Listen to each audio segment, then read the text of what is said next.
Saya melihat dalam konteks yang berbeza. Saya nakkan orang Melayu ini dapat disatukan dengan bermaruah. Okey? Berintegriti. Itu sebenarnya. Bukannya nak campur aduk, tak tentu pasal. Pasal apa? Kenapa saya kata benda ini possible ataupun memang boleh dilakukan? Saya dah cakap berkali-kali. Hari ini momentum rakyat untuk memberi sokongan kepada Perikatan Nasional, terutama sekali parti tunggaknya iaitu PAS, itu peratusannya tinggi. Kerana apa? Kerana rakyat, selain daripada rakyat tidak ada pilihan lain. Rakyat juga dapat melihat yang bahawasanya PAS lah satu-satunya parti yang kurang mudarat. Lantaran daripada itu, peralihan undi, okey, sejak daripada PRU 14, PRU 15 bertambah sehingga PRU 15 pun ni sehingga mencapai 43 kursi, yang mana orang PAS sendiri pun terkejut.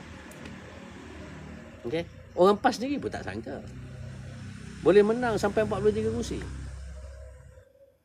Itu kuasa Allah SWT dengan berkat usaha anda mengekalkan barisan kepimpinan yang elok, barisan kepimpinan yang meletakkan soal integriti menjadi keutamaan. Maka Allah SWT memberi pertolongan dan membuka pintu hati rakyat termasuk dengan pengundi-pengundi ini untuk memberi undi kepada PAS. Itu sebenarnya perjalanan. So, dulu orang yang sama juga memberi undi kepada UMNO, tetapi mereka beralih sokongan kerana mereka melihat yang bahawasanya PAS paling kurang mudarat dan mungkin PAS boleh diletakkan satu harapan kepada, boleh dijadikan tempat untuk rakyat bergantung.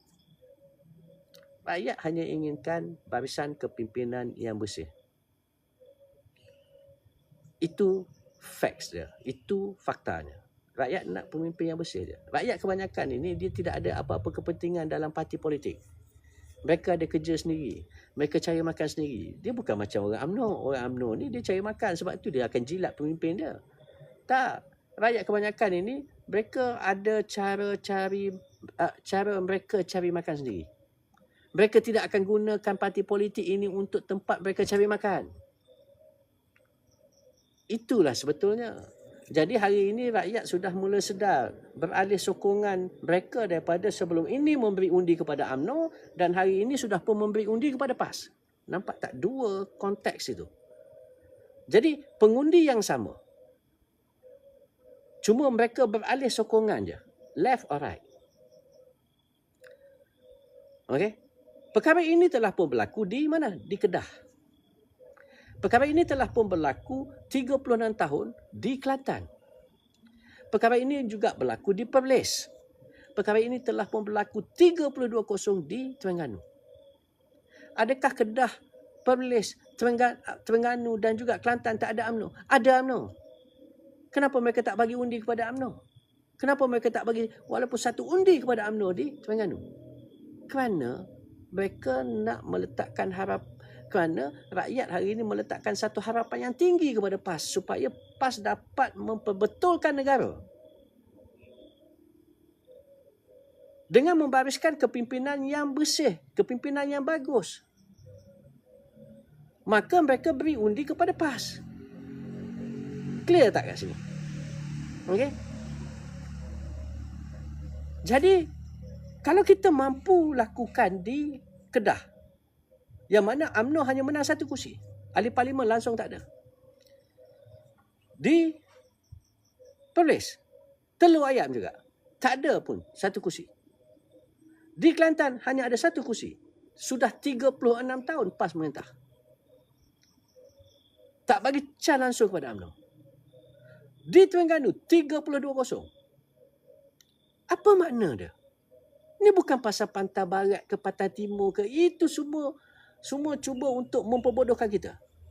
Hari ini rakyat sudah mula sedar yang bahawasanya kita perlu beralih sokongan. Orang Melayu perlu beralih ke semua sokongan itu kepada PAS dan parti-parti yang bersama dengan PAS. Full stop. Itu sebenarnya. Seperti mana orang Cina beralih sokongan daripada MCA dan gerakan kepada DAP. Bersih. Kalau orang kafir boleh lakukan, kenapa kita tidak ada satu keyakinan yang bahawasanya orang Melayu Islam juga boleh lakukan perkara yang sama kepada PAS? Yang pening sangat nak pergi bersama dengan UMNO ni, apa masalah?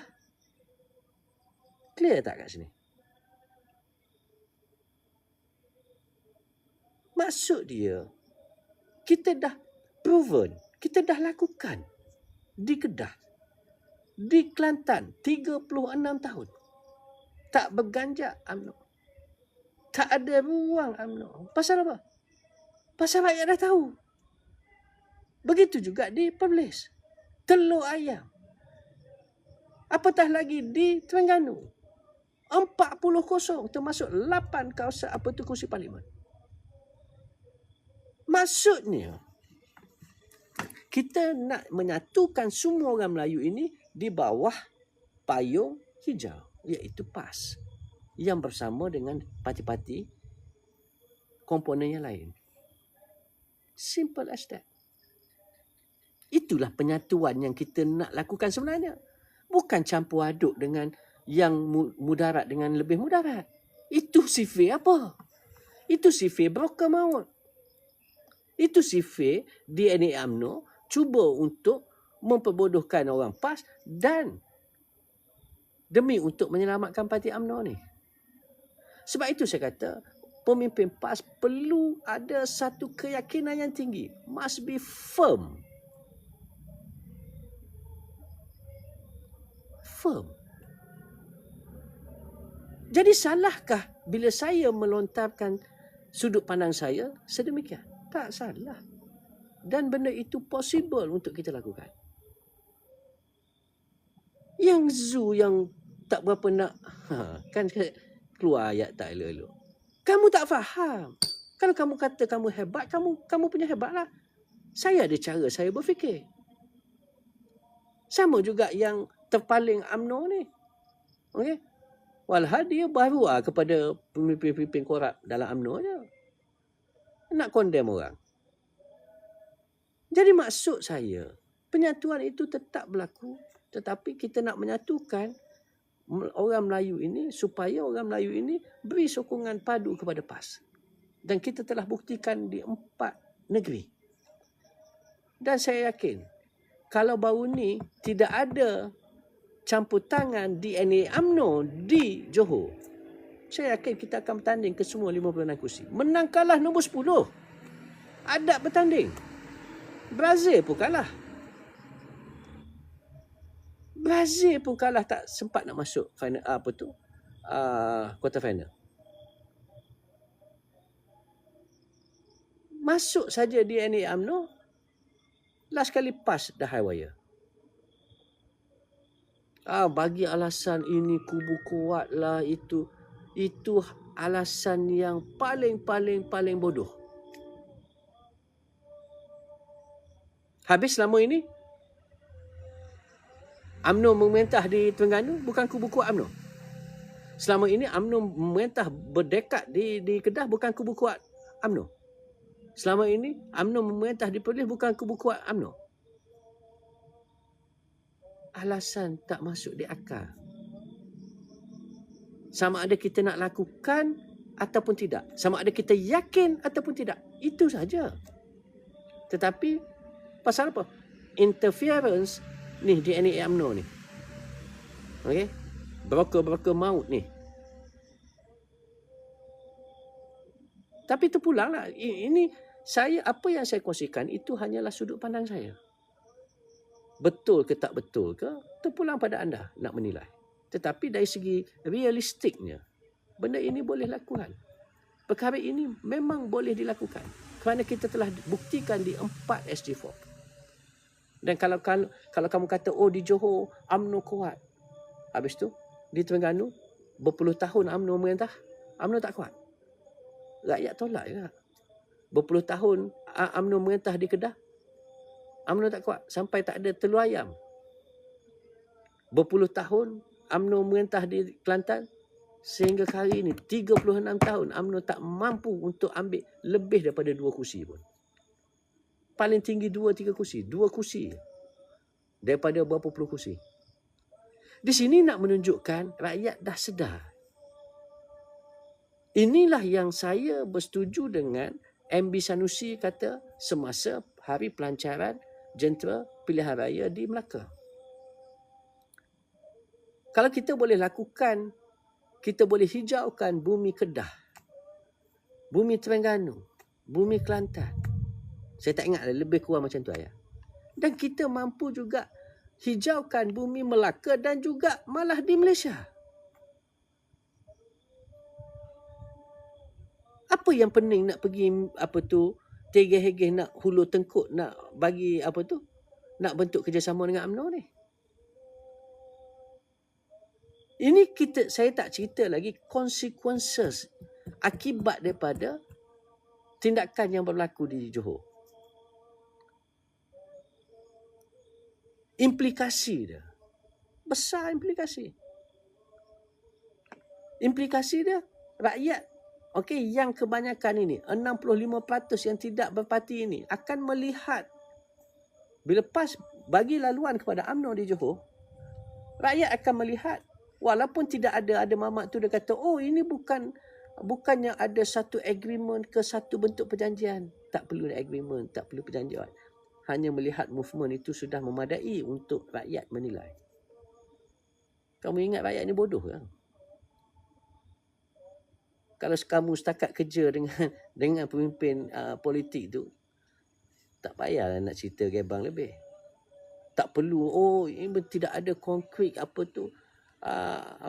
understanding lah, whatever. Tak perlu. Sekilas ikan di air, kita dah tahu jantan betina. Macam itulah juga rakyat pun. Kamu ingat rakyat bodoh? Dengan gerak kerja yang dilakukan oleh DNA UMNO di dalam Perikatan Nasional, dengan memberi laluan kepada UMNO di Johor, itu adalah satu tindakan yang paling bodoh. Minta maaf saya paksa guna ayat. Seolah-olah kita tidak ada keyakinan. Dengan tidak mempertandingkan kursi-kursi. Kalau setidak-tidak, kalau kita tinggal 4-5 kursi pun tak apa, tak bertanding. Ini 23 kursi kita tak bertanding. Tidak ada mana-mana peperangan. Orang turun pergi berperang itu nak kalah. Tak ada. Saya tak reti lah sangat pasal sejarah Islam. Zaman Rasulullah pun tak ada. Kita nak turun berperang ni tapi memang nak kalah. Nampak tak? Turun berperang ni memang minta dah nak kalah. Bongok nama dia. Strategi mana yang diguna pakai ni? Kalau tidak kerana mendengar punasihat daripada UMNO ni. Akhirnya hari ini image PAS tercalar besar tau. Itu kita tak interrelate lagi apa yang dimainkan di media masa hari ini. Serangan terhadap PAS itu amat dahsyat. Ada yang mengatakan PAS sudah pun bersama. Macam-macam lah mereka boleh mainkan naratif.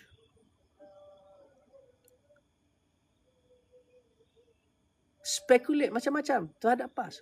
PAS, rupa-rupanya PAS ni pun 2x5 dengan UMNO. Ya, betul. PAS ini nak nak keluarkan Najib. Ya, mungkin betul. Spekulasi, nama pun speculate. Nama pun naratif.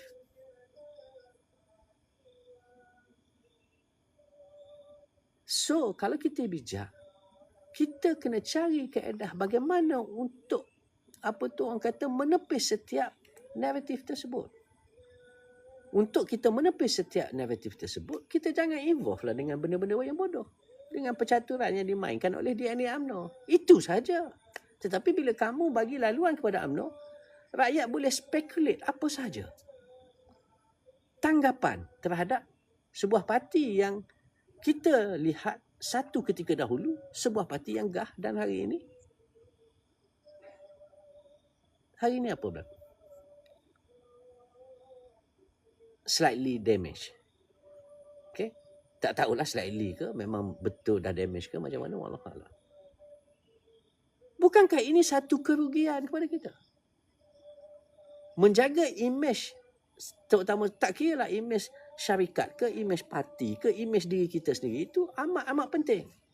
Bila dah tercalak, nak baiki balik itu bukan satu perkara yang senang. Sebab itu saya kata, jangan, kenapa nak dengar punasihat daripada luar, sedangkan orang PAS ramai yang bijaksana. Kenapa perlu dengar punasihat yang DNA UMNO itu, sedangkan orang PAS lebih ramai lagi yang bijaksana. Anak-anak muda yang hebat-hebat boleh berfikir lebih jauh daripada. Pergi dengar punasihat yang dah expired. Jahanamlah PAS. Bukan setakat jahanam PAS. Jahanam dengan Perikatan Nasional. Okay. Jadi apa yang saya katakan, apa yang saya luahkan ini adalah apa yang saya observe, apa yang saya dapat lihat. Anda nak terima ke tak nak terima ke, itu terpulang pada anda. Okay? Kepada macam si Zu ke, si siapa Cik Manan ke apa kan. Kamu saya tahu, kamu hanya mono. Saya mungkin pelbagai angle saya melihat tentang setiap sudut. Kamu mencerita, penyatuan saja. Kalau kamu hanya nak menggunakan nama penyatuan ummah demi untuk menutup kerosakan-kerosakan yang telah pun berlaku, tak akan menyelesaikan masalah. Kita kena cari root cause. Kita kena cari punca dia. Kita perlu lakukan pengasingan. Sebab pada pengasingan dan barulah kita bertindak. Itu sepatutnya yang berlaku. Bukannya kamu campur gaul jadi macam nasi kerabu.